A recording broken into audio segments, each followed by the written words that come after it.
Inicio a la última de las jornadas de la RIUL, aunque no la última del Festival Palabra, que después se seguirán teniendo actos también en el día de mañana domingo, pero sí la última de las sesiones de las novenas jornadas RIUL, y tenemos que agradecer en este caso la presencia de Patricia Esteban Erles y de María Zaragoza, además en este día un poco intempestivo, ¿no? Esta tarde muy lluviosa, pero que seguro que vamos a disfrutar muchísimo. Como es habitual, le cedo la palabra a una de nuestras estudiantes, en este caso estudiante predoctoral, que se suma a todos los estudiantes de máster y de grado que nos han ido acompañando a lo largo de las jornadas. Será Carmen Rodríguez Campo quien hará la presentación.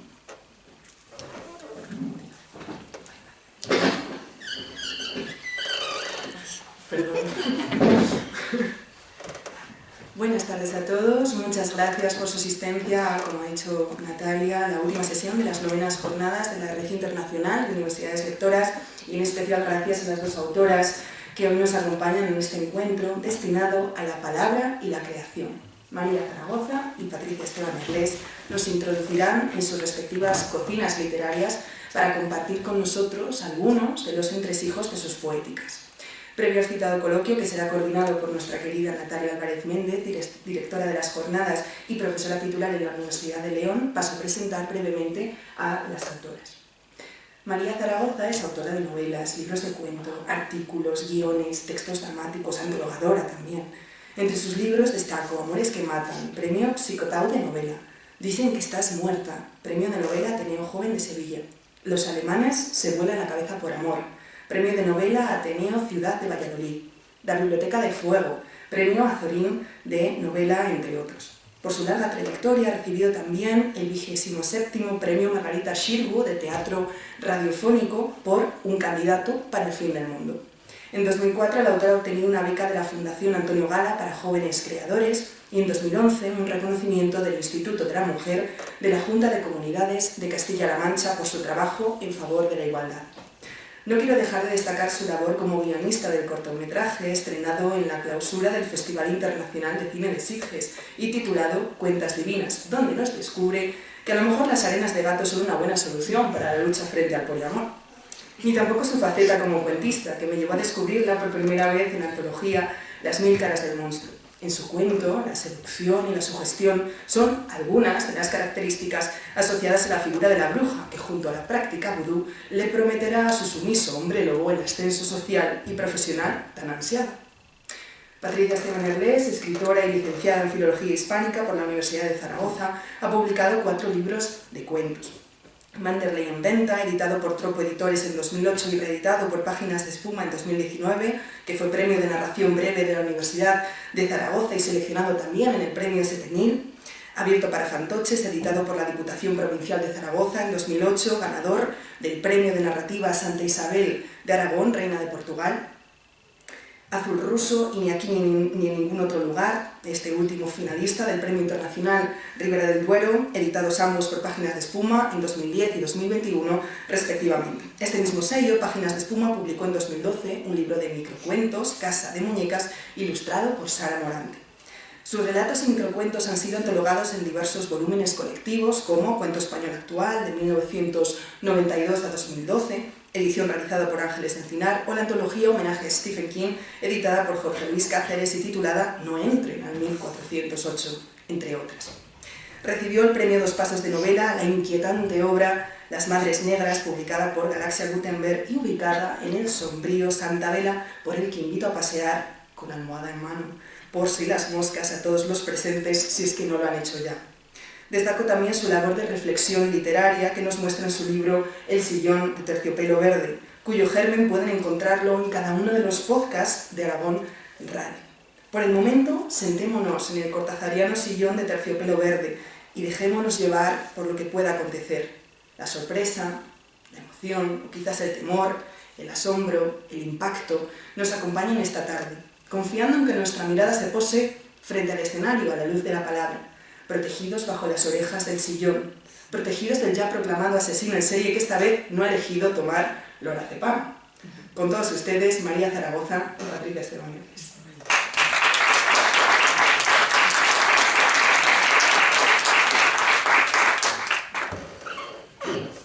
Bueno, yo creo que ambiente, Carmen, con esta presentación. ¿Cómo era? Arena de gato, poliamor, sillón de terciopelo verde, asesinos, asesinatos, ¿no? Lo inquietante, vamos con ámbitos domésticos también muy interesantes, en algunos casos angustiosos también, ¿no? que sacan todo lo que tenemos en nuestra naturaleza más oculta del ser humano. Vamos a hablar de todas esas cosas y de muchas más y voy a intentar ordenarlo en cierta manera en la conversación a partir de tipos de discurso narrativo. Hablaremos de novela, hablaremos de cuento, de artículos, de guión radiofónico, guión cinematográfico, de taller, ¿no? Escrito vinculado al taller de escritura creativa, de todas esas cosas y de todo lo que quieran preguntar también ustedes que nos acompañan hoy en esta tarde. Empiezo por... voy a desordenar lo que tenía pensado. Empiezo por los cuentos. Empiezo por los cuentos y voy a empezar por una cuestión relacionándolo con algo que comentamos en la primera de las sesiones, con Mónica Ojeda. Hablábamos con ella y con Pilar Adón de la influencia que podían tener las autoras de diferentes puntos geográficos. En el caso de Pilar Adón nos hablaba de esa tradición de las reuniones, sobre todo de las mujeres, ¿no? en el ámbito que ya conocía en la infancia y cómo ahí se contaban determinadas historias vinculadas a lo que se vivía en el pueblo, pero también remitiendo a otro tipo de historias de la tradición literaria.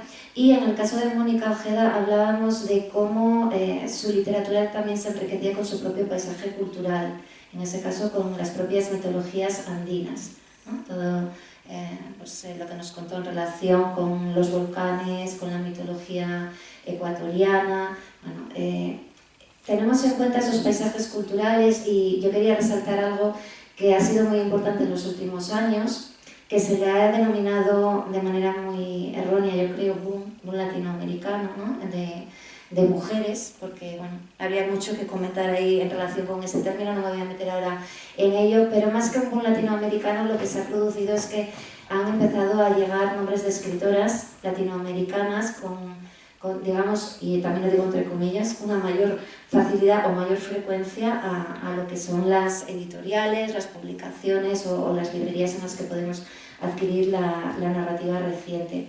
Y se ha hablado mucho de esas voces latinoamericanas y es magnífico, claro, es estupendo que se haga, pero tenemos que reivindicar también las voces no solo hispánicas en su conjunto, sino también las españolas, ¿no? Me parece que a veces no nos damos cuenta de nuestra propia tradición. Entonces casi que voy a reivindicar muchas cosas esta tarde, ya que es la última, tengo que aprovechar, pero voy a empezar por reivindicar nuestra propia tradición. Parece que no hay una tradición, yo lo decía ayer, del humor en España, y es que hay una tradición inmensa del humor en la literatura y en el arte, y de la misma manera tenemos que defender que hay una tradición de estas narradoras españolas, peninsulares, ibéricas, como lo queremos denominar, que sí se centran en esas voces que se pueden identificar un poquito con las que han encuadrado la crítica inmediata dentro de ese boom latinoamericano. Son voces que no siempre tienen por qué ser no realistas, pero sí que es verdad que tienen unos grandes vínculos con una cierta distorsión de la realidad, sea mayor o menor, ¿no? Que nos vayamos a lo fantástico puro, incluso a ciencia ficción, o que nos quedemos en un punto onírico, surrealista, de cualquier tipo de distorsión, de empañar el espejo con el que la literatura refleja la realidad. En esta línea, ellas dos han participado en un volumen muy interesante, publicado en la editorial Ilimbo, titulado Ellas las extrañas, que lo recomiendo enormemente, y en él se ve autoras de diferentes generaciones, desde Cristina Fernández Cubas en adelante hasta la actualidad, que realmente demuestran que sí existe esta tradición de voces españolas de mujer muy importantes en nuestra narrativa. Quería preguntaros por vuestra experiencia en este volumen, quizá más a Patricia, pero añades lo que quieras, María, y a María directamente por la antología que ha coordinado también en Inlimbo. Yo lo intento poner así, después los iré quitando para que se vean los demás. Pena Negra. Pena Negra, de la misma manera, yo creo que reivindica ya no solo estas voces, ¿no? de mujeres escritoras españolas en esta tradición tan importante, sino en este caso autores y autoras que reivindican lo folclórico. Lo voy a dejar aquí porque ella lo va a explicar mucho mejor que yo. Lo folclórico. van a ver que igual no es lo que se espera. Cuando hablamos del folclórico, ¿no? Parece que nos enfocamos más a lo popular o al cuento popular, maravilloso en la tradición, y aquí lo folclórico va mucho más allá, porque tenemos tradiciones muy ricas y a veces también parece que las perdemos de vista o bueno, no las valoramos lo suficiente. Entonces quería que me hablaseis un poquito de Ellas las extrañas, y añade si quieres algo también, y de Pena Negra, cómo surgen estas ideas y vuestras colaboraciones. Buenas tardes, ¿se me oye bien? Sí. Bueno, pues muchísimas gracias por venir en esta tarde tan extraña como la antología, ¿no? Tan lluviosa y un poco fría. Y muchísimas gracias, Natalia, y a la organización del festival por la invitación. Es un placer siempre volver a León, y gracias a Carmen por la generosísima presentación que ha hecho. Preguntas por Ellas las extrañas, que es un libro que a mí me parece, se dice siempre, ¿no? Lo de la antología necesaria, lo del libro que hace falta. Bueno, falta a lo mejor no hace, pero está muy bien que se reivindique la autoría de muchas mujeres que nos dedicamos a escribir en España. Somos grandes lectoras, la mayoría de grandes lectores de los autores y las autoras latinoamericanos, los hemos admirado mucho, los seguimos admirando, lo mismo pasa con ellas, pero sí que hemos hablado en alguna ocasión con Ana de Limbo, de ese hueco, ¿no? De ese nicho que quedaba, desde mi punto de vista, muy injusto y que había que rellenar, porque da la sensación de que lo estrictamente español, el universo que podemos tener cada una de las mujeres que escribimos en la actualidad y que han escrito previamente, no es tan interesante, no es tan fotogénico, no es tan resultón, ¿no? Da la sensación desde el punto de vista comercial o editorial que otros panoramas y que otros registros. Entonces, yo estoy muy contenta de haber participado en la antología, me parece que es un volumen que a mí me ha enseñado acerca de autoras que no conocía, con lo cual siempre cumple esa misión de ramillete, ¿no? Que tiene la antología, de mostrar flores, en este caso cuentos, textos que no te hubieran llegado de otra manera. Había autoras que yo no conocía y que me ha alegrado de leer, y me alegra mucho figurar ahí y estar junto, pues, a matriarcas, ¿no? Del relato fantástico como puede ser Cristina, voces muy consolidadas como la de María y Pilar Adón, entre otras, y luego pues, muchas jóvenes autoras que hacen literatura sin ningún complejo, abriéndose a registros, a géneros, a vertientes que son muy interesantes y muy novedosas, ¿no? Creo que nos falta apreciar en ocasiones lo que aquí se hace, y sobre todo en el caso de la mujer creo que es especialmente hiriente, ¿no? Que siempre falta esa consideración. Mi cuento es Funeral de Hadas, que es un relato que aparece ni aquí ni en ningún otro lugar. Y lo que se trataba también para Ana y la coordinadora Beatriz era muy importante que se rompiera un poco con estereotipos, que los cuentos dieran una visión transgresora o inesperada de los temas, del tratamiento de los personajes, etc. Por eso eligieron, en mi caso desde luego consideraron ellas que era el más acertado, Funeral de Hadas, que es un cuento en el que se habla de la inmortalidad, ¿no? O de la no mortalidad de una criatura fantástica como puede ser el hada, que es uno de mis personajes favoritos. Esa doble vertiente que tiene el hada como personaje positivo pero también negativo, siempre me ha fascinado, ¿no? Y eligieron ese relato que es breve, pero habla de la perplejidad del hada, ¿no? Y creo que a veces tenemos la sensación de que los personajes fantásticos son invencibles o son mucho menos vulnerables que los humanos, y en este relato se ve que no, ¿no? Hay una perspectiva, se da la vuelta a ese personaje. Yo voy a resumir. Gracias por venir, gracias a todos por vuestra generosidad. ¿Se me oye bien? Sí. Vale, es que de repente me parecía que esto no sonaba. Bueno, yo quería añadir una cosa. A ver, Ellas las extrañas, solo para que os deis cuenta de una cosa, de lo que pasa con la literatura fantástica escrita por mujeres en este país. A mí me contaron una anécdota que todavía me da pesadillas por las noches. Cristina Fernández Cubas, si no sabéis quién es, o sea, haced el favor de investigarla. Bueno, pues aparte de otras muchas cosas, es una grandísima escritora y una persona a la que hay que ir adorando y tirándole flores por el camino. es Premio Nacional de Narrativa, etcétera, etcétera. Bueno, pues a mí me contaron la anécdota divertidísima de que en una mesa redonda le preguntaron cómo había influido Samantha Swelling en su obra.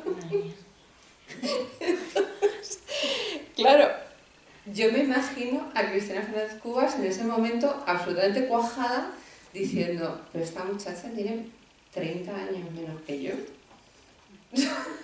A lo mejor. Claro, o sea, me imagino su proceso mental, seguro que fue educadísima y dijo que era una gran escritora y bla, bla, bla, lo que fuera, pero por dentro estaría pensando, pero ¿esto de verdad está pasando?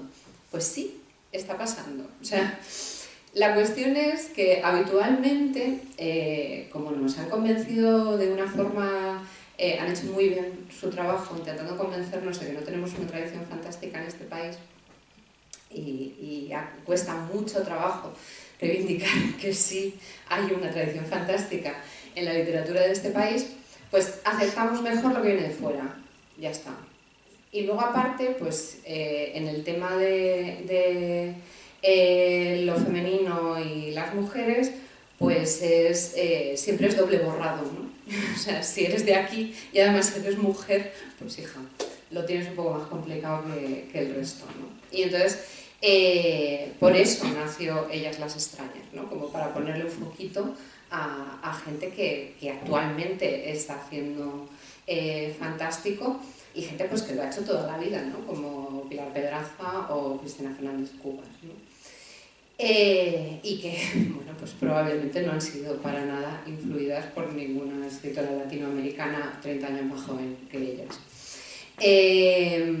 Entonces, bueno, la experiencia a mí me gustó mucho. Yo, cuando a mí me lo propusieron, Ana me propuso un relato en concreto, yo dije, Ana, ¿te puedo mandar un inédito? Y me dijo, bueno, esto es una recopilación de cosas que ya se han publicado y tal. Digo, ya, pero es que yo he publicado muchos relatos y todo lo que tú quieras, pero siempre para las antologías tal me piden los 2 mismos. O sea, tengo 2 hits que nos piden para todas las antologías. Digo, te puedo mandar uno que tengo ahí guardadito, que no lo ha visto nadie, a ver qué te parece, ¿no? Entonces le mandé Una mujer de ojos muy tristes, que es un relato que habla a través de bueno, los tópicos, utilizo los tópicos de la brujería, incluso de la brujería asociada al vampirismo, o sea, este tipo de cosas que tienen que ver con Bathory y toda esta gente, ¿no? Que se suponía que se bañaba en sangre de mujeres y bla, bla. Para hablar de un tema que a mí me parece que es de actualidad y que es muy tremendo y que se habla de poco de ello, que es de la gente pues, que cree que tener un hijo es un derecho y que pueden comprarlo de cualquier manera. Entonces, bueno, digamos que es una cosa muy metafórica y muy terrorífica sobre los vientres de alquiler. Y nada, lo leyeron, les gustó muchísimo y dijeron, vamos para adelante con esto, porque además es una visión que no tenemos en el conjunto del libro. Dije, pues fantástico. Y luego, Pena Negra, que en realidad salió antes. A ver, esto surgió espontáneamente en una mesa redonda en el Golem Fest de Valencia, porque estábamos teniendo una mesa redonda sobre fantasía y folclore y tal. Entonces, de todo lo que se hablaba en ese momento era de folclore anglosajón. Y yo estaba allí sentada y entonces en un momento dije, pues a mí me parece muy bien, si todos nos hemos criado con los cuentos de los hermanos Grimm, me parece fantástico, muy a favor. Pero ¿por qué no intentamos hacer algo un poco más de aquí? O sea, creo que hay mucho material de cosas del folclore que se podrían sacar y recuperar para hacer antologías de fantasía, de terror, etcétera, etcétera. Y en ese momento dije, pues a mí, por ejemplo, me encantaría leer una antología de terror y folclóricas. Y entonces todo el mundo se echó a reír y yo dije, es que creo que es algo que hay que hacer. Y os voy a explicar por qué. Es donde salió como toda la teoría que apoya el libro, ¿no? Aquí está, la teoría. A ver,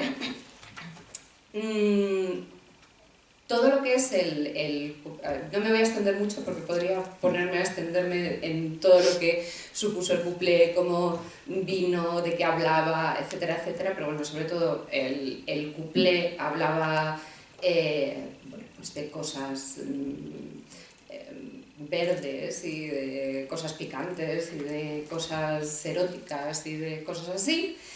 Y en un momento dado se le añadieron palos flamencos y tal, como para españolizarlo, porque el cuplé venía de Francia y nació la copla. ¿Qué tienen en común el cuplé y la copla con el terror y lo fantástico? Muchas cosas.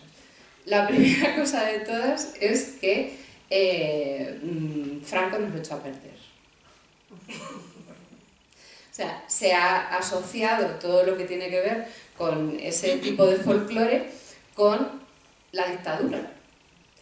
Cuando mucha de la gente que estaba haciendo ese tipo de música, tanto los que escribían las canciones como los que las cantaban y las llevaban a cabo, estaban haciendo, primero, solían intentar reivindicar cosas de su propia libertad, o sea, eran gente muy libre ellos en sus vidas, y luego por otro, había algunos que no, o sea, también tenemos a alguien pues abiertamente nazi y de todo, ¿no? Pero había mucha gente que reivindicaba cosas muy relacionadas con la libertad y solían hablar en las letras de lo que no se hablaba, es decir, de lo oculto, de lo escondido, de homosexualidad, embarazos no deseados, madres solteras, mujeres rechazadas por la sociedad por tener un amante, por un montón de cosas. Y eso está muy ligado a lo que es el fantástico y el terror doméstico, que era de lo que estábamos hablando, ¿no? Entonces, claro, yo expliqué todo esto y luego me bajé de la mesa y la editora del Limón me dijo, sujétame la cerveza, ¿dónde firmamos para hacer esto, ¿no? Entonces, bueno, pues hicimos un trabajo muy divertido de selección de autores y de selección de personajes que tuvieran que ver con la copla y con el cuplé. Y cada uno de los autores recibió en su casa un sobre negro con un lazo de terciopelo rojo en el que estaba la declaración de intenciones de la antología y una fotografía del personaje que le tocaba. Nuestro criterio para elegir a los personajes, a los escritores, era elegir una serie de escritores que tuvieran que ver con la cultura popular, concretamente supieran de copla, de cuplé, o fueran investigadores que pudieran aproximarse a eso por ese lado, pero no hubieran hecho nunca fantástico, y entonces lanzarles el reto de que hicieran fantástico terror, o todo lo contrario, que vinieran del fantástico y del terror, pero nunca jamás se hubieran acercado al tema de la copla y del cuplé y de los folclóricos, ¿no? Y que tuvieran que hacer esa aproximación y ese trabajo, ¿no? De aproximarse a eso, porque a lo mejor sus referentes eran sobre todo más anglosajones. Y bueno, quedó una cosa que yo estoy particularmente orgullosa. Nos costó muchísimo saber en qué orden íbamos a poner los cuentos. Finalmente nos pareció que lo más lógico era ordenar los cuentos por fecha de fallecimiento del personaje principal.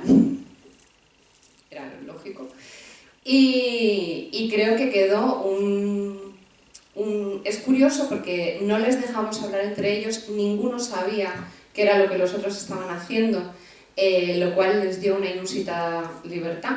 Cuando la gente se comunican y a uno le surge una duda o tiene algo que no sabe muy bien cómo afrontar, normalmente corta el resto. Con lo cual les prohibimos que hablaran entre ellos. Ellos no sabían quiénes eran los que estaban en la antología. Era todo, mantuvimos el misterio en la era de la comunicación, no sé ni cómo. Y creo que quedó una cosa muy, muy valiente. O sea, una de las críticas que tuvimos decía, si la mejor antología de fantaterror de este año va sobre copla, se dice y ya está. ¿No? Entonces, bueno, pues salieron temas que obviamente estaban ya en la copla y en el couple, pero que asociados al terror tomaban otra dimensión. Es decir, se habla mucho de homosexualidad, se habla mucho de abusos, se habla mucho de seducción con objeto oscuro, y al final, aunque no hablaron entre ellos, el resultado me parece que es bastante homogéneo, y eso me parece que está muy bien. Bueno, no creo que nadie en la sala diga que no es transgresora la mirada, ¿no?, que podemos tener desde este ámbito de la creación de lo fantástico asociado al folclórico español, y también la visión de las mujeres. Yo siempre he defendido, ¿no?, hay más experimentación, normalmente un mayor atrevimiento, una mayor libertad en muchos de los planteamientos narrativos, no solo en los temas, porque parece que se asocia a los temas siempre, y yo creo que también en las formas, ¿no?, los planteamientos formales. Estáis hablando casi ya de entrada, pues voy a ser ya también desordenando lo mío, de crítica, ¿no?, de crítica social. Hay una crítica social importante, y esta es otra de las reivindicaciones que hacemos desde, bueno, pues las defensas del género no realista, ¿no?, de todas las modalidades de lo fantástico, de lo insólito, y es el hecho de que no es una fantasía pura, como puede ser algún tipo de narrativa, que claro que la hay en esa línea y quizá más enfocada en público juvenil, ¿no?, juvenil, infantil en muchos casos, aunque no siempre, porque también puede tener esa otra dimensión en el infantil, pero no hablamos de ese fantasy o fantasía pura sin ningún tipo de crítica, sino de una narrativa fantástica, insólita, que esconde en muchos casos pues un anclaje perfecto en la realidad, ¿no?, que habláis de la realidad desde esa otra mirada distorsionada, pero de la realidad. Y esto yo creo que es algo que todavía un gran porcentaje de la sociedad no acaba de entender, ¿no?, que si te quedas en lo meramente anecdótico, no estás entendiendo ese otro trasfondo que hay de crítica social. Hablabas de las hadas, lo monstruoso, ¿no?, el monstruo, la figura del monstruo, también comentabas, María, lo vampírico, ¿no?, la figura del monstruo ha sido muy utilizada para esa parcela de hacer crítica social, crítica política también, muy dura, pero me interesa también cómo ahondáis en todas las preocupaciones sociales, pues el acoso, los trastornos alimentarios.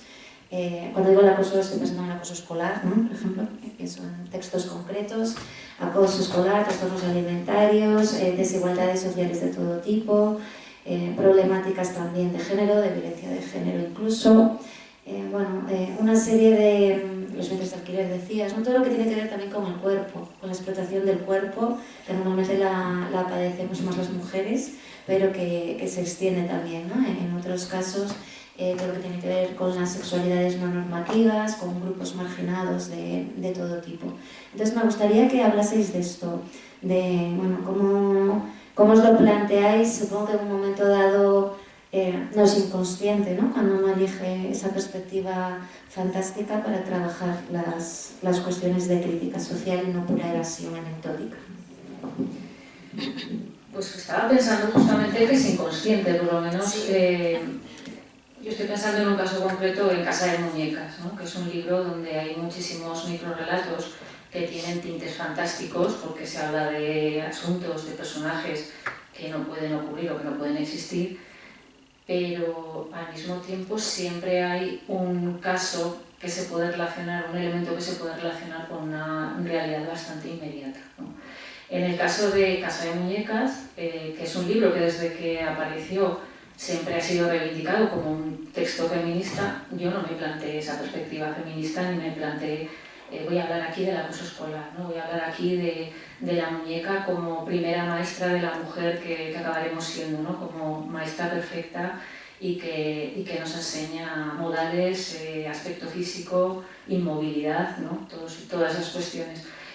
No me lo he planteado nunca como voy a sentarme, voy a escribir un texto sobre esto, me interesa enunciar esto, sino que creo que al final la literatura fantástica ha sido para mí el lenguaje más oportuno, más adecuado para hablar de la realidad, aparentemente escapando de ella, porque da la sensación de que lo fantástico es un truco, ¿no? Es un truco de escapismo de la realidad, cuando lo hemos hablado ya muchas veces, es una perspectiva a veces endemoniadamente crítica de la realidad.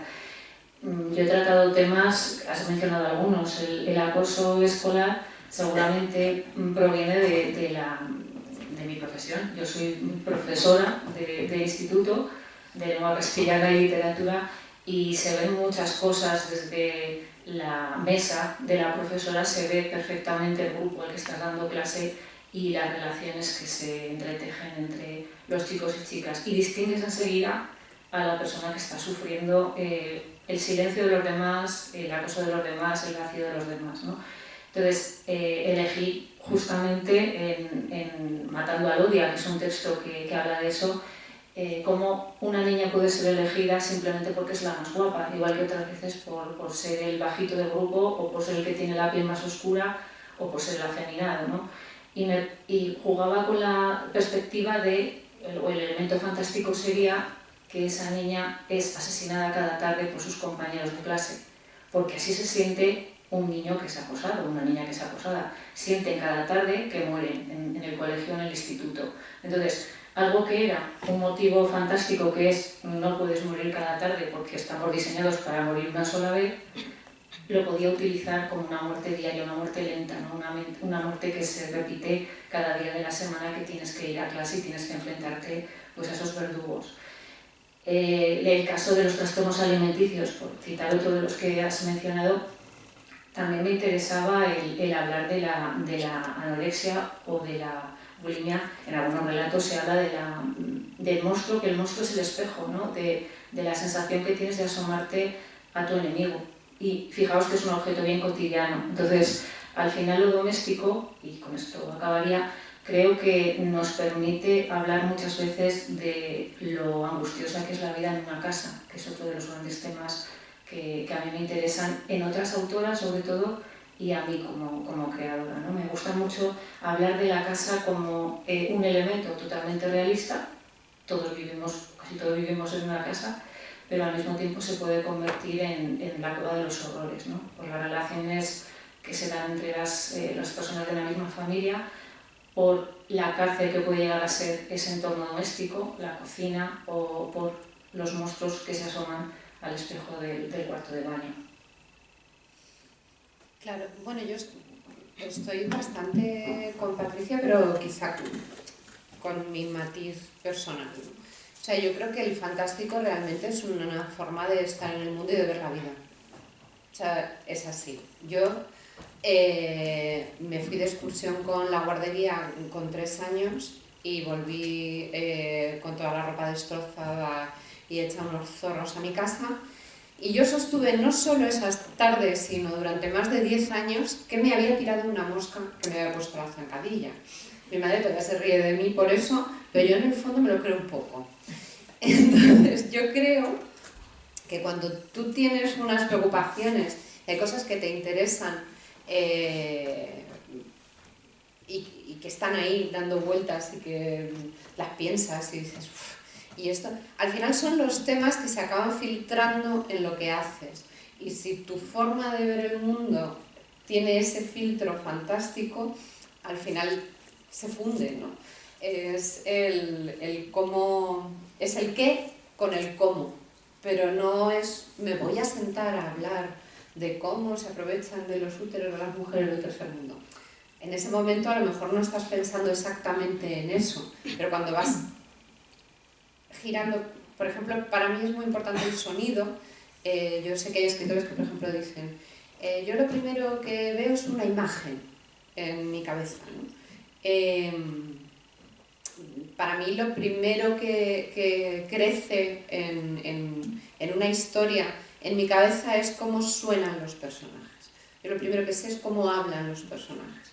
Por ejemplo, por eso utilizo muchísimo la primera persona, porque me resulta mucho más fácil acercarme a la voz que yo estoy oyendo, que suena súper esquizofrénico, pero es así. O sea, yo lo primero es el sonido, o sea, siento en esa forma de expresarse, pues si hay un brote de indignación o una forma de sumisión o un hueco cultural, lo que sea, ¿no?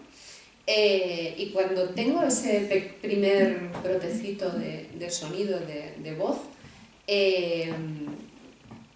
todavía no sé cuál va a ser el qué. Luego también hay cosas que pasan por accidente. Antes han mencionado, perdóname, no me acuerdo cómo te llamas. Carmen. Antes ha mencionado Carmen que el Instituto de la Mujer de Castilla-La Mancha me dio un premio por mi labor por la igualdad, y cuando me lo dio y llegamos allí, yo fui con mi madre y mi madre vio al resto de mujeres a las que les estaban dando premios ese día y me dijo: por la tía, ¿por qué te lo han dado? Pero mi madre lo puso en voz alta, pero yo también lo estaba pensando. Pero claro, luego cuando nos estuvieron explicando, ¿no?, como por qué cada uno estábamos allí ese día, lo que estaba expresando los que habían votado, ¿no?, que estuviera yo allí ese día, era que, pues que mi forma de enfrentarme a los personajes femeninos era completamente diferente y no estaba estereotipado y no tenía... Entonces, claro, yo en ese momento pensé, no es que, claro, no les voy a corregir, ¿no?, pero no es que yo haga nada en especial, es que a lo mejor hay una carencia en cómo la gente se enfrenta a los personajes femeninos, ¿no? Esperan ciertas cosas de ellos que yo no cumplo. Entonces, claro, eso de alguna forma fue una razón para premiarlo, pero yo nunca pensé hasta ese momento que eso fuese feminista.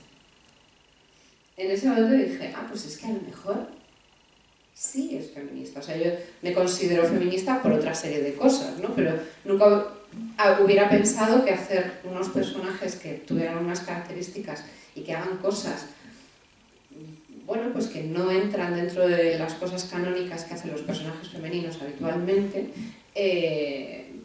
fuera feminista. Eso no se me había ocurrido, me parecía que tenía que ser lo normal. Y tendría que ser lo normal, pero ¿no? Sabemos que no lo es todavía. Bueno, yo creo que ahí el jurado pues acertó plenamente, ¿no? A ti porque te lo han dado, bueno, habláis mucho de las relaciones materno-filiales y paterno-filiales en vuestros textos, y yo creo que por ahí se podría justificar, ¿no?, todo lo que abordáis en la ficción, no, pues estas relaciones... Es que, a ver, espera, déjame. Sí. Es que ahí había unas señoras, o sea, estaban las inventoras del teléfono, o sea, había unas señoras que habían inventado lo que luego el Estado compró para hacer el 016.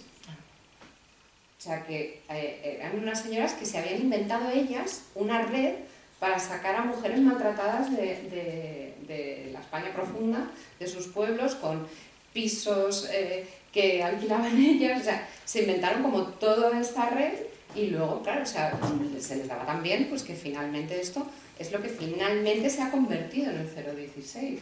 O sea, claro, era una gente que hacía unas cosas, o sea, señoras que se iban al tercer mundo a llevar incubadoras para bebés prematuros, cosas así. Pues claro, o sea, mi madre me miró y yo la miré, ¿sabes lo que iba a decir? Porque yo también lo estaba pensando. Claro. Bueno, pero todo suma, ¿no? Yo creo que hay que defender también, como decíamos, la ficción, la palabra, ¿no? Igual que la palabra consuela, sana en algún momento. El hecho de que estéis rompiendo con otras muchas, por eso yo decía que sí sois muy transgresoras, con lo que son todos los arquetipos del imaginario cultural, artístico, que hemos vivido durante tantísimos siglos, pues yo creo que es muy necesario. Entonces yo aplaudo mucho a ese jurado, porque, bueno, hay premios para todos, ¿no? No pasa nada, ¿no? Para los que tú puedas considerar más importante y para quien puede trabajar con sus herramientas, que es la palabra. Porque si pensamos en todos los discursos de odio que hay, o todos los discursos negativos, creo que es muy importante que haya esta otra contrapartida y esta otra mirada mucho más subversiva. ¿Sí? Entonces, ahí te quito un poquito la razón, ¿eh? No te vamos a quitar mérito en ese sentido. Me voy a ir porque nos pusimos como serias al hablar, ¿no?, del acoso, los trastornos, todas estas otras problemáticas. Bueno, la familia es uno de los grandes temas. Hablabas de la voz, antes de que se me olvide, de esa que tienes que escuchar. cuidáis muchísimo el lenguaje, las dos, después podríamos hablar de ello también, pero quizá esa voz es la que hace creíble a vuestros personajes, ¿no? Estaba pensando, cuando dijiste lo de la voz en uno de tus personajes femeninos, que cuando está narrando habla del padre, y no es mi padre, mi papá, es padre, dice, padre, hace, con la P mayúscula, sin nombrar. Yo creo que todo eso es lo que hace, ¿no? El expresar de una voz concreta que ya nos va transmitiendo ese sentimiento que tiene, emoción o sensación ante lo que vive, como decís, en el ámbito también, sobre todo doméstico y de la familia. Nos pusimos serias, voy a ir hacia algo menos serio y después vuelvo a lo serio. Y para mí el humor es muy serio, que lo dije ayer, pero tenéis un punto tremendo las dos, aquí sí que os uno, de humor negro, que va encaminado a veces descaradamente hacia lo grotesco, sin ningún tipo de complejo también. Entonces me gustaría que me hablaseis de esto también. ¿Por qué lo utilizáis? ¿Cómo lo utilizáis? ¿Qué os gusta de ese humor? Bueno, pues en mi caso, desde luego, no intento hacer humor igual que no intentaba hacer críticas, sino que creo que es el tono vital que tengo. Me han pasado tantas cosas absurdas en la vida y a veces con resultados casi fatídicos que he optado por reírme, ¿no? Soy una persona que ha sufrido un montón de accidentes infantiles muy tontos y muy tremendos, quemarme las manos con el horno, ser atropellada por un Sincami, en fin, muchas cosas que me han puesto tan al borde de la muerte que me he asomado, ¿no? Y la he visto y he pensado, pues tampoco es para tanto, esto se puede contar. A mí me da la sensación de que hay que reírse de casi todo. En la ficción creo que es muy saludable reírse de casi todo y hacer humor de los temas más trascendentales de la vida, ¿no? Yo creo que le tenemos mucho miedo a la muerte y con razón, pero que es inteligente y que es muy balsámico reírse de la muerte. A mí me gustan mucho, me interesan mucho las historias que tienen ese componente macabro, que aparece la muerte, que aparece lo oscuro, porque creo que forma parte de la vida y no hemos llegado a integrarlo en ocasiones en ella, ¿no? Y me parece que es necesario asumirla como algo que nos rodea, que nos persigue y que nos acaba alcanzando. Entonces, creo que lo mejor es utilizar ese humor, hablando del humor negro, un humor que se acerca a lo macabro, a la muerte, que juega con la violencia, pero la convierte también en instrumento de risa, de carcajada. Me parece que es, en mi caso, muy terapéutico, ¿no? Yo me río mucho cuando me caigo, me río también cuando se caen los demás y intento hacer de eso algo que produzca también cierta belleza o cierto mensaje, ¿no? A mí me parece que contar lo terrible es una forma de normalizarlo o de aprender a vivir con ello. Entonces, en mis cuentos pasa de todo, quizás es la obra menos humorística desde el punto de vista pues más naif, ¿no? Será Las Madres Negras, que es más irónico, pero en Casa de Muñecas hay un montón de microcuentos que son básicamente historias que intentan contar algo de una manera humorística o crítica.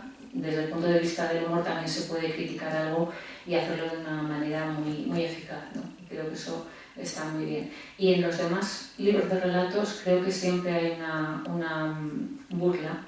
Creo que siempre Manderley Venga, por ejemplo, en Azul Ruso hay muchos relatos donde hay un personaje que es el centro de burlas, ¿no? O sea, es la persona de la que nos tenemos que burlar. Creo que eso también es una manera de hacer crítica. Bueno, a ver, yo soy manchega. Esto hay que empezar por ahí porque los manchegos exportamos aceite, queso y humor, básicamente. O sea, y vino también. Cada vez mejor, además ahora están haciendo unos vinos riquísimos. Pero entonces, claro, ¿qué pasa con esto? Pues que yo he pasado, o sea, en La Mancha prácticamente todo el mundo es gracioso.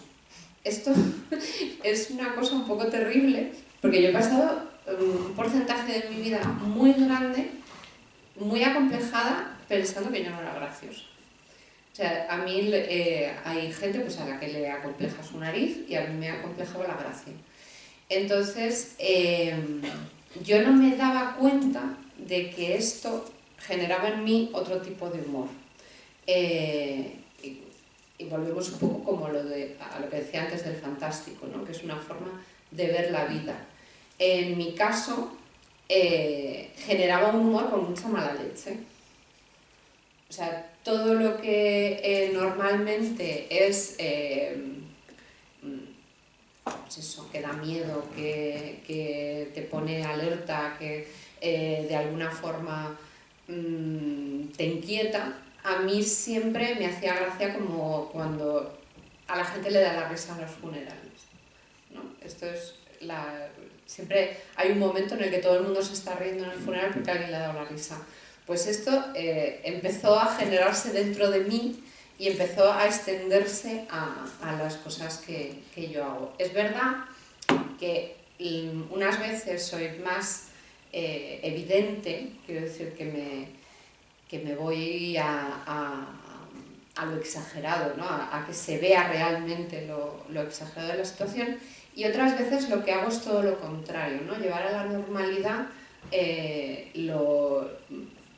que la gracia o lo que de repente parezca tremendo es que se esté llevando a la normalidad algo completamente anormal.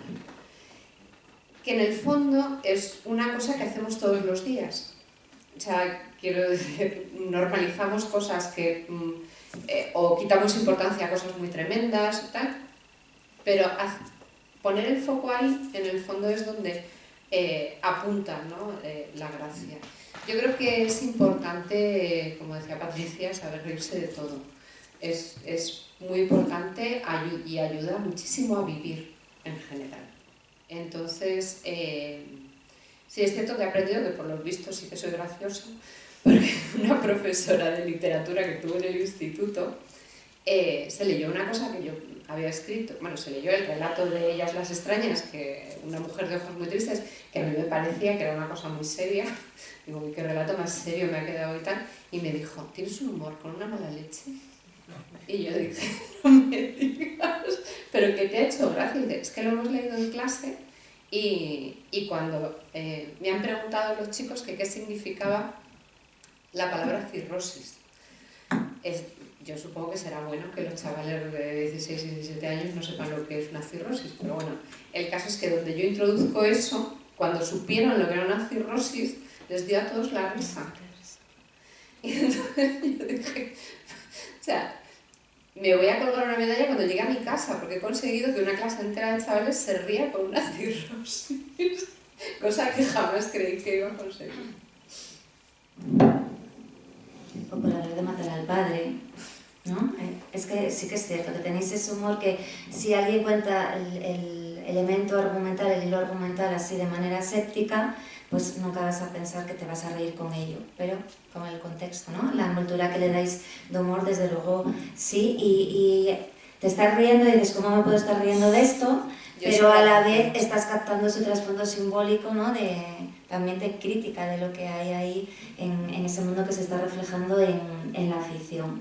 Me paso un poquito a vuestras novelas, no tengo aquí Las Madres Negras, tenemos la Biblioteca de Fuego de María Zaragoza, que es del año 2022, Las Madres Negras ya es de años anteriores, pero me interesan los dos también para reivindicar cómo a veces esta narrativa, que no siempre tiene por qué ser fantástica, ¿no? Sea realista, sea fantástica, la ficción en sí, la literatura, sí que nos acerca no solo a ese anclaje en la realidad como una lectura crítica, una mirada crítica, sino también nos hace conocer la historia. El otro día comentábamos en una de las mesas, bueno, también intervenía alguien del público sobre bueno, por qué se recuperaban épocas anteriores de la historia y no se retrataba igual tanto la actual, ¿no? O si ese retrato tendría que ser de las épocas anteriores a través del documental o de otro formato y no de la ficción, de la literatura. Bueno, pues me interesa también el hecho de que al trabajar con ficción, incluso con novela, a veces pues lo que hacéis también es retomar, ¿no? Otra atmósfera de otra época, con una crítica. En la Biblioteca del Fuego tenemos la guerra, ¿no? De España. Estoy pensando que tienes ese mismo motivo en el cuento Cantalobos, pero que tratamos, aparte de muchos trasfondos de mirada social, pues en el de María Zaragoza, en la Biblioteca del Fuego, hay una gran defensa de ya en el título está la biblioteca, de la palabra, ¿no? De la palabra, de los libros, de la literatura, de la ficción. Y, por ejemplo, en Cantálogos, una foto que te acabo de citar, aunque se abre de manera como muy rápida, pero ya, ¿no? Es ahí donde se ubica, aunque se cita la guerra, se está hablando también de la locura, de los trastornos mentales, ¿no? Que parece de todas esas cuestiones que a veces ocultamos, ¿no? O no hablamos abiertamente de ellas, las encerramos como se encierra a esa protagonista en un sanatorio, ¿no? Mental. Y en Las Madres Negras también partes de un hecho de la historia. Si en la Biblioteca de Fuego yo puedo acceder también al mundo cultural, ¿no? De la época, bueno, con grandes pintores, con grandes escritoras de ese momento y acceder a esa historia, por ejemplo, en Las Madres Negras, aunque no lo digas abiertamente en la propia ficción, sí que retomas de fondo cuestiones de la historia que tú has conocido, ¿no? Es por si nos queréis también hablar un poco de esto. Sí, bueno, en Cantálogos, que es un cuento que se ambienta, como bien dices, al final o después de la Guerra Civil, está basado en algo que me contaron. Yo creo que es bonito saberlo, ¿no? Bonito y triste a la vez. En el caso de Cantálogos es la historia de una pareja de perturbados mentales que van a parar a un sanatorio y están enamorados, ¿no? Y ese cuento está basado en algo que me contaron cuando fui a recoger un premio de relato. A veces la literatura está donde no nos la esperamos. El guía nos contó que en ese lugar había habido una especie de maldición que había perseguido a los herederos de los ganadores de la guerra, de los vencedores de la guerra. Y es que en esa localidad, por lo que fuera, varios hijos de los caciques del lugar, de la gente que más se había beneficiado de la guerra, incluso como negocio, habían terminado desarrollando enfermedades mentales, que no eran uno ni dos, sino que había varios hijos de esas familias que habían acabado perturbados. Y me pareció que era una especie de justicia poética, ¿no? De que los hijos heredaran de alguna forma la culpa de los padres, muy triste, porque los hijos no tenían la culpa de nada, pero sí que me pareció muy literario. Y en el caso de Las Madres Negras, es que conforme ibas hablando lo iba pensando, digo, ¿cuánto se parecen entre sí todos los errores históricos, ¿no? Qué parecidos son los comportamientos que nos llevan a según qué catástrofes y qué finales tan tristes. En el caso de Las Madres Negras se hablaba pues surge el relato de la historia de las Magdalenas, que eran unas mujeres que permanecían recluidas en conventos, sobre todo de Irlanda, y que estuvieron pues, en ese régimen de semiesclavitud, de esclavitud completa, hasta ya los años 90 del siglo XX, ¿no? Eran chicas que habían ido a parar a esos conventos porque habían cometido errores imperdonables como querer ser peluquera o como haber sido violadas por un primo en una fiesta familiar, y para evitar la vergüenza familiar que eso podía ocasionar, las encerraban y no se volvía a saber nunca nada de ellas, ¿no? En ese convento tenían que trabajar, purgar sus pecados imperdonables lavando ropa. Se convertían ellas también en magdalenas en el sentido de las pecadoras de la Biblia, ¿no? Y me pareció terrorífico pensar que estábamos en una Europa ya supuestamente democrática, en la Edad Media, no estamos hablando de un régimen tan cruel en una época en la que no existían las democracias ni las libertades, y la autoridad era, pues, la detentaba quien la detentaba, y que hubiera tantas mujeres que hubieran padecido esa situación, ¿no? A mí me llamó muchísimo la atención el caso de una mujer de 80 años que había permanecido en uno de esos conventos hasta que lo cerraron, y que en el momento en que se terminó el convento, hecho el candado, y buscaron reubicar a esas mujeres, a esas personas no le quedaba nadie en el mundo, no le quedaba ni un familiar ni un amigo, estaba completamente sola, ¿no? Y me pareció que era muy fácil utilizar el poder de una manera que casi entronca con la ingeniería del mal de los nazis, ¿no? Porque al final las mujeres que estaban encerradas generaban beneficios al convento porque lavaban la ropa de hospitales, de hoteles, etc. Entonces me parecía un mecanismo diabólico, y por eso te decía que creo que muchas veces el poder se convierte en algo arbitrario, ¿no? Y quien tiene poder tiene también una responsabilidad y no lo puede utilizar de una manera tan salvajemente capitalista, ¿no? Que es al final lo que creo que se hace en muchas ocasiones, aprovecharlo todo de la víctima, aprovechar hasta sus huesos, hasta su mano de obra, su vida, sus pensamientos, sus experiencias, aprovecharlo todo y privarlas, ¿no? de esa vivencia. Por eso digo que los horrores históricos se repiten muchas veces y se parecen sospechosamente. Bueno, yo creo que para hablar de nuestro mundo actual y de nuestra realidad actual, que es algo de lo que no podemos escapar, porque somos hijos de una época en la que estamos y nuestra realidad es la que es, creo que todo lo que escribamos, hagamos y creemos está vinculado a esa realidad. Es decir, que independientemente de que lo situemos en una época actual, en una época futura o en una parte de nuestro pasado, en el fondo estamos hablando de alguna inquietud actual o de alguna... nos sirve para hablar de algo que ahora mismo nos puede ocupar un espacio, ¿no? Se puede hacer como en El que murió sin perdón, que es el cuento que decías de matar al padre, que esto va a sonar muy siniestro, pero es absolutamente cierto. Es el cuento que yo escribí después de que se muriera mi padre. Y lo tuve años en el cajón, y cuando Ana me pidió un relato sobre fantasmas y tal, le dije, tengo uno, y dije, ahora o nunca, o se lo doy o esto se va a quedar aquí para siempre. O sea, porque no voy a volver a hablar de esto en mi vida. Yo sé, vamos, tengo claro que mis hermanos me dejan de hablar cuando se lean este cuento. Y entonces está situado claramente en una época, un contexto, o sea, esto habla de una realidad clarísimamente actual. Sin embargo, a la hora de hablar de la Biblioteca del Fuego, claro, a mí hay una cosa que me inquieta ahora y que es el germen de la Biblioteca del Fuego y que siempre me ha inquietado, que es qué hace a alguien pensar que tiene derecho a elegir qué pueden ver, oír o leer los demás. Es decir, ¿cuál es el mecanismo que lleva a una persona o a un sistema a creerse con el derecho de censurar? Esto a mí siempre me ha fascinado, porque me parece un soberbio. Luego también me parece por un lado muy soberbio, pero por otro lado también me he dado cuenta de que es muy cobarde, porque en el momento en el que tú te crees con el poder de una verdad absoluta, que es más o menos el que cree que tiene, el que censura,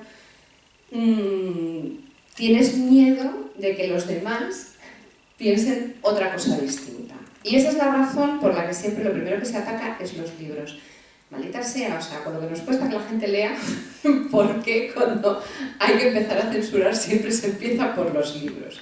Entonces, yo había creado hacía tiempo una sociedad secreta que se llamaba la Biblioteca Invisible, que era un grupo de gente que se dedicaba a lo largo de la historia a salvar las cosas que en ese momento estaban mal vistas o censuradas, para que las pudieran disfrutar en otros tiempos más amables los que venían después, ¿no? Esto era como mi idea original, pero no tenía en dónde situarla, no tenía historia, o sea, tenía esa sociedad secreta.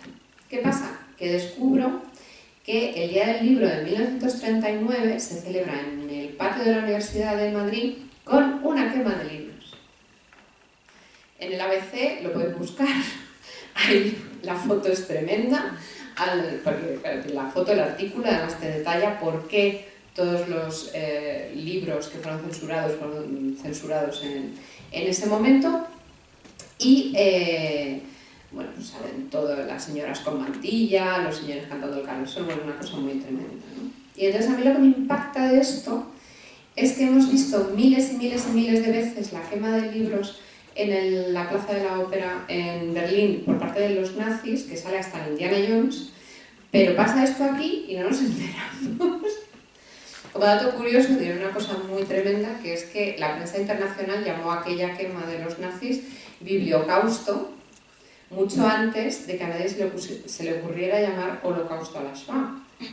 O sea, esto da una dimensión a allí donde se queman libros, se acaban quemando personas, que da escalofríos. Por cierto, al que lo dijo, que era Heine, lo quemaron en las dos hogueras, en la alemana y en la nuestra, por haber predicho el futuro, seguramente. Entonces, claro, yo vi esto y dije, ¿pero esto qué es? ¿Y quién estaba ahí? ¿Y por qué?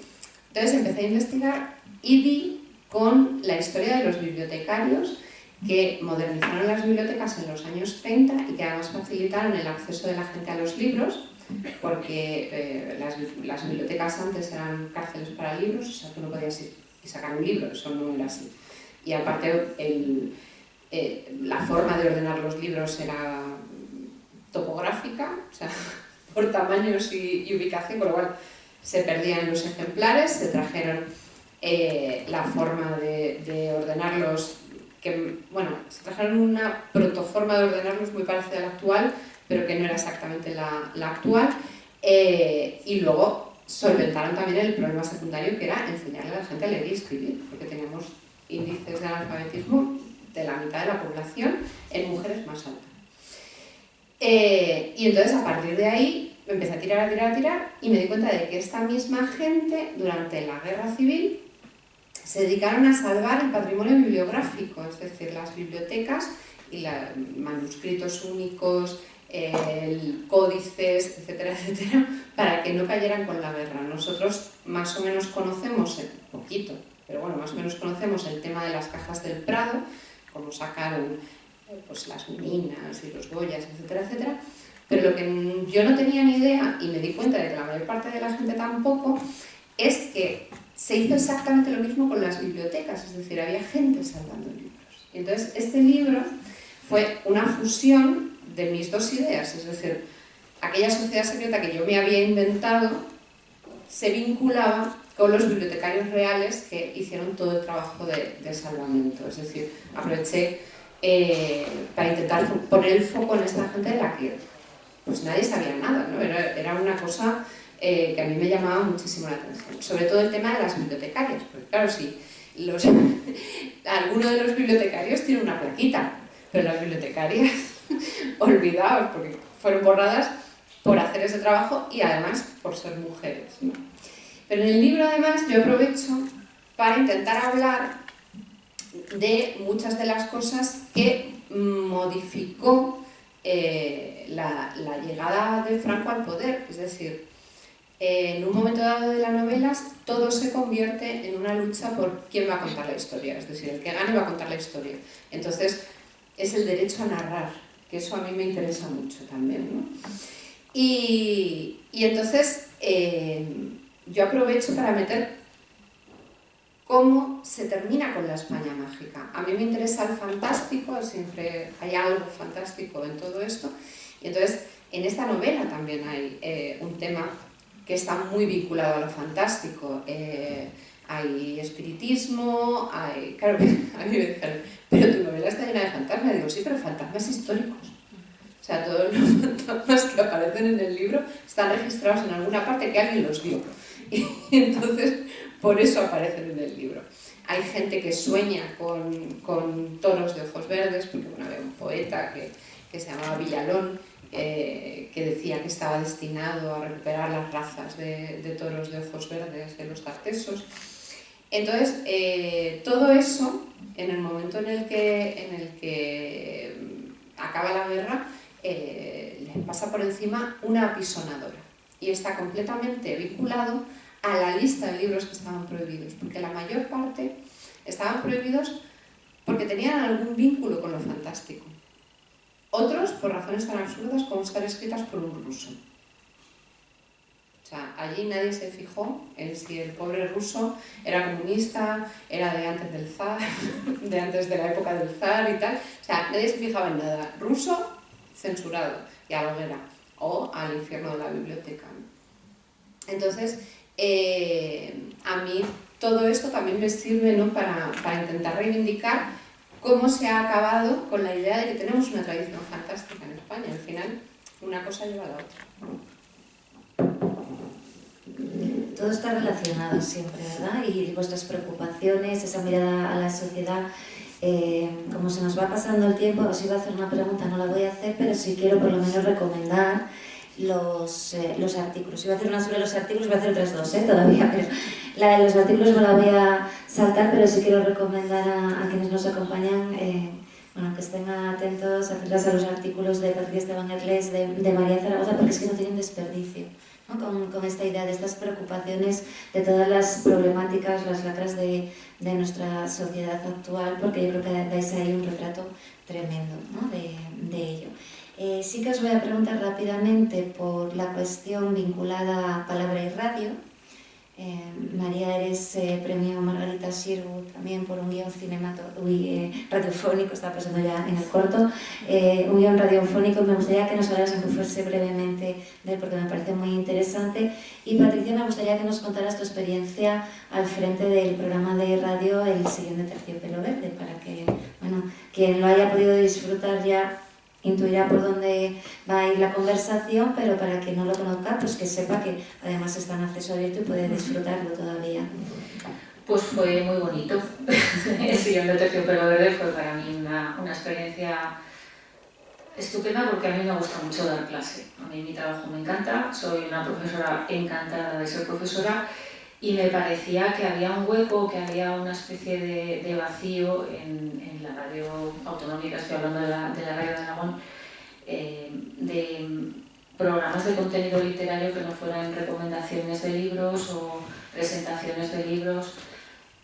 Me interesaba que la literatura fuera una cocina, ¿no? Que fuera una especie de taller donde todo el mundo se puede asomar. Creo que lo maravilloso de la literatura es la libertad que nos da.